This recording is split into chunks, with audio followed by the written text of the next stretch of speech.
Hi everyone, welcome back to my channel. ये hairstyle बनाने के लिए सबसे पहले मैं यहाँ पे यूज़ कर रही हूँ हीट प्रोटेक्टेंट स्प्रे, जो कि है लॉरियल का कंस्ट्रक्टर।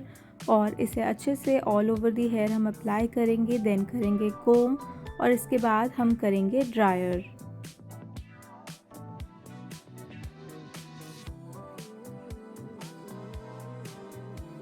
तो ड्रायर करने के बाद अब यहाँ पे निकालेंगे मिडिल पार्टिंग, और मिडिल पार्टिंग के बाद यहाँ पे हम निकालेंगे year two year parting.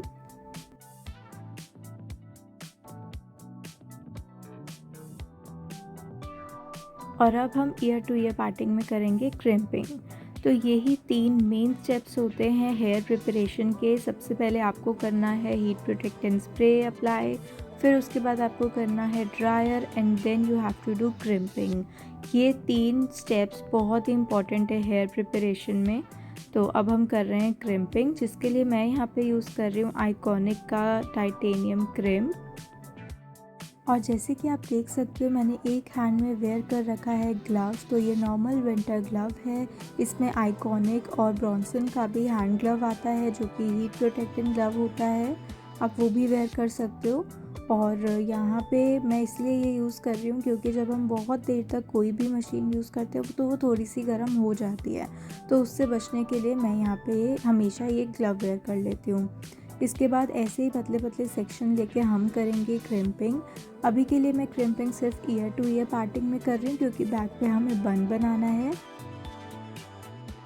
Crimping करने से हमें बहुत ही अच्छा वॉल्यूम मिल जाता है हेयर में। और ये 3 मेन स्टेप्स जो मैंने आपको बताए हैं, heat protectant, dryer and crimping, इसका यही फ़ायदा रहता है कि जब आप हीट प्रोटेक्टेंट लगाते हो तो बाल बिल्कुल डैमेज नहीं होते हैं। उसके बाद जब आप ड्रायर करते हो तो बाल ड्राई तो होते ही हैं, इसके अलावा थोड़े से स्ट्रेट भी हो जाते हैं। और नेक्स्ट हम जब क्रिम्पिंग करते हैं तो हमें बहुत ही अच्छा वॉल्यूम भी मिल जाता है हेयर में।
तो ईयर टू ईयर पार्टिंग में क्रिम्पिंग करने के बाद अब हम फिर से एक बार सेंटर पार्टिंग निकालेंगे और एक बार फिर से ईयर टू ईयर पार्टिंग निकाल लेंगे।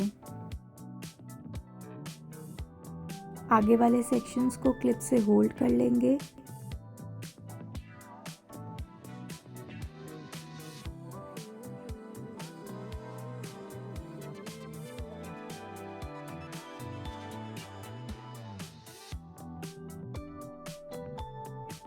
इसके बाद निकालेंगे सी सेक्शन, जिस पे हमें बनाना है पफ।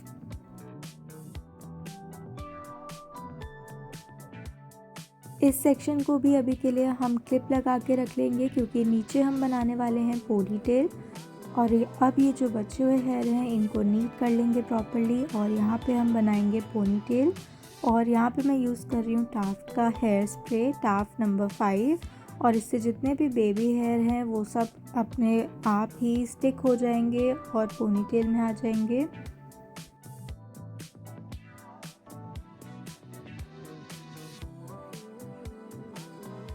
नेक्स्ट मैं यहाँ पे यूज़ करूँगी लूप अब पोनीटेल बनाने के लिए और इसे भी अच्छे से फिक्स कर दूँगी।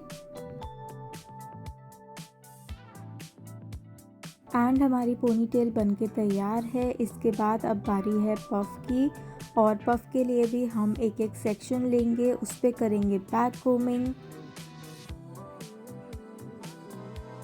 जितना बड़ा, जितना वॉल्यूमिनस आपको पफ़ चाहिए उतनी ही ज़्यादा सेक्शंस में आप बैक कोमिंग करोगे और अगर आपको पफ़ ज़्यादा बड़ा नहीं चाहिए तो आप कम सेक्शंस लेके कम बैक कोमिंग करोगे।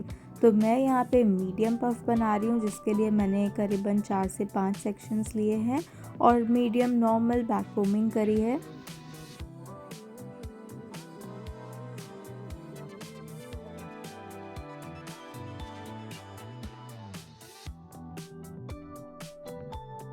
इसके बाद एक एक करके सेक्शन को पीछे लेके आएंगे। एक एक करके जब आप सेक्शंस को पीछे लेके आते हो तो वॉल्यूम अच्छा मिल जाता है। और इसके बाद अब हम नीट कर लेंगे इस सेक्शन को पूरे और अच्छे से बैक पे ले आएंगे एंड देन इसको लॉक करेंगे using a you pin. You pin से इसीलिए लॉक करते हैं ताकि हम जो अपनी लेयर्स हैं वो इजीली निकाल पाएँ। अगर आप डायरेक्टली बॉब पिन से लॉक कर दोगे तो आप लेयर्स नहीं निकाल पाओगे इजीली और फिनिशिंग भी नहीं आएगी। इसीलिए अब मैंने यहाँ पे इसको लॉक किया एक यू पिन से और बीच में मैंने यूज़ किया शाइन स्प्रे ताकि फिनिशिंग आ जाए इस पफ में।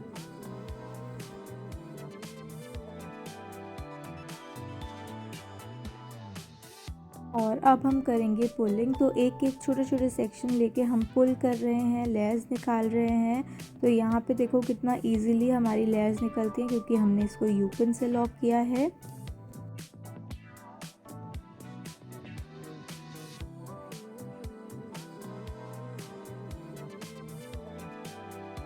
इसके बाद हम यूज़ करेंगे स्प्रे। तो अगेन यहाँ पे मैंने टाफ्ट के स्प्रे से इसको होल्ड कर दिया ताकि as it is lines create हो जाएं।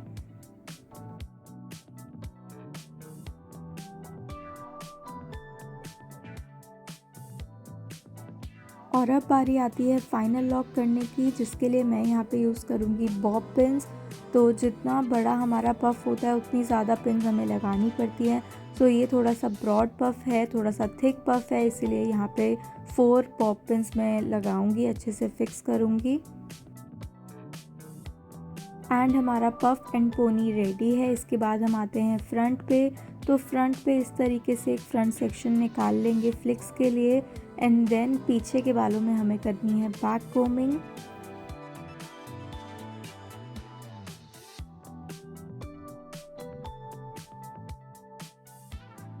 बैक कोमिंग करने के बाद अब इन सेक्शंस को कर लेंगे नीट आगे से और इसको देंगे एक अच्छा सा ट्विस्ट और ट्विस्ट करते हुए इसको बैक पे लॉक कर देंगे।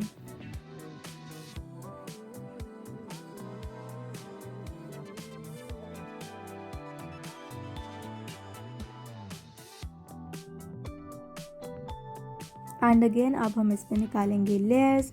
तो अभी मैंने वहाँ पे होल्ड किया है और होल्ड करते ही मैं इसमें लेयर्स निकाल रही हूँ। आप चाहो तो यू पिन लगाने के बाद भी लेयर्स निकाल सकते हो। एंड एक बार आपकी लेयर्स निकल गई, इसके बाद आप इसको फाइनल लॉक कर दोगे बॉब पिन से। एंड यू कैन सी कितना अच्छा इफेक्ट आया है इसका। इसी तरह से सेम हम दूसरे पार्ट पर भी कर लेंगे।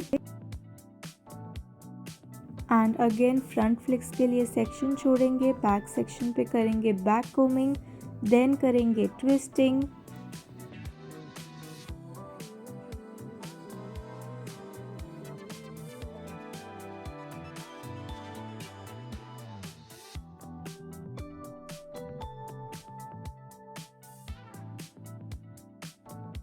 सेक्शन को नीट ज़रूर करना है, जिसके लिए मैं यहाँ पे शाइन स्प्रे भी यूज़ कर रही हूँ जो कि है ओसिस प्लस का शाइन स्प्रे। और बिल्कुल उसी तरह मैं यहाँ भी लेयर्स पुल कर लूँगी।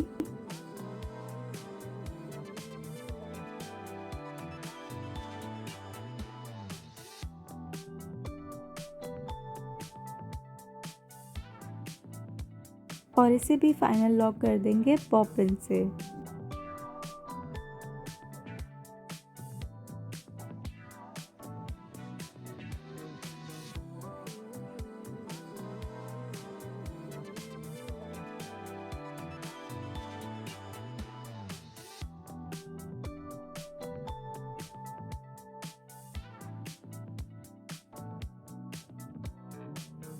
अगर आपको कभी भी कोई भी सेक्शन उठा हुआ लग रहा है तो आप इस तरह से यू पिन लगा के उसको बैठा सकते हो, जैसे कि मैंने यहाँ पे किया। तो इसके बाद हम यहाँ पे होल्ड स्प्रे अप्लाई कर देंगे, अच्छे से टाफ मैंने यूज़ किया। एंड देन फ्रंट फ्लिक्स को हम कर लेंगे कर्ल, जिसके लिए मैं यहाँ पे यूज़ कर रही हूँ आइकॉनिक प्रो टाइटेनियम शाइन, और इसे हम आगे कर्ल कर लेंगे। और जो बिल्कुल फ्रंट की फ्लिक है इसको हम स्ट्रेट ही छोड़ देंगे, क्योंकि अगर मैं इसे भी कर्ल करती तो ये बहुत ही छोटी हो जाती कर्ल करके, इसीलिए we are keeping it straight. और इसी तरह दूसरी साइड की फ्लिक्स को भी कर्ल कर लेंगे और फ्रंट को स्ट्रेट ही रखेंगे।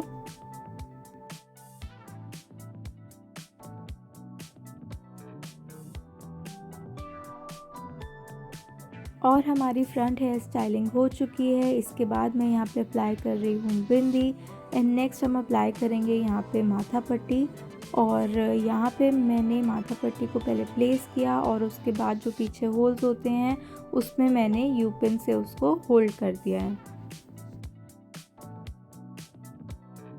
नेक्स्ट बारी आती है टीका की। तो यहाँ पे मैंने टीके में थ्रेड ऑलरेडी डाल लिया है और इसके बाद निडल भी मैंने इसमें डाल रखी है, जिसे हम पफ के अंदर लेके जाएंगे और पीछे से पुल कर लेंगे। तो ये वाली टेक्निक आप तब यूज़ कर सकते हो जब आपका हेयर स्टाइल ऑलरेडी बन चुका है या फिर आप भूल गए हैं टीका लगाना। तो इससे क्या होता है, ईज़िली आप अपनी टीके को सेट कर सकते हो even after making the hair styling. और अब मैंने इस थ्रेड को कट किया है और पीछे बॉबिन्स के बीच में लॉक कर दिया उस थ्रेड को। और इसके बाद अब हम बैक पे एक नॉर्मल ट्विस्टेड बन बना रहे हैं, साथ के साथ ही इसको लॉक कर देंगे यू पिन्स की हेल्प से।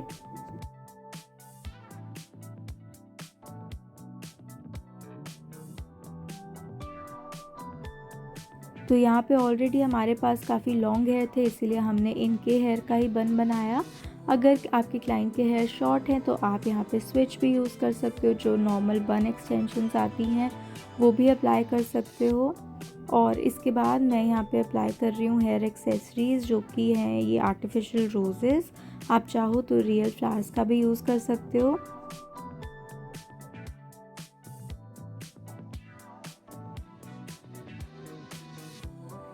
और इसे और सुंदर बनाने के लिए मैं यहाँ पे ऐड कर रही हूँ ये बेबी ब्रेथ फ्लावर्स, ये भी आर्टिफिशियल ही हैं। इस तरह की एक्सेसरीज़ आपको हमारे इंस्टाग्राम पेज पर इजीली मिल जाएंगी, जो कि है विंसम हेयर स्टाइल एक्सेसरीज़ के नाम से। And the most important news for you all is that हमारा मेकअप एंड हेयर स्टाइलिंग का कोर्स स्टार्ट हो रहा है, ऑनलाइन कोर्स स्टार्ट हो रहा है फ्रॉम 19 दिसंबर। तो जिसको भी इनरोल करना है वो मुझे व्हाट्सएप पे मैसेज ड्रॉप कर सकते हैं। और हमारा हेयर स्टाइल ऑलमोस्ट डन है। अब इसमें हम डालेंगे थोड़ी सी फिनिशिंग करने के लिए मैं यहाँ पे यूज़ कर रही हूँ ये टूथब्रश, जिस पे मैंने थोड़ा सा स्प्रे डाला है टाफ्ट का, और इससे हमारे जितने भी बेबी हेयर हैं वो आगे से सेट हो जाते हैं। And this is the final look. I really hope you find this video helpful. Thank you so much for watching.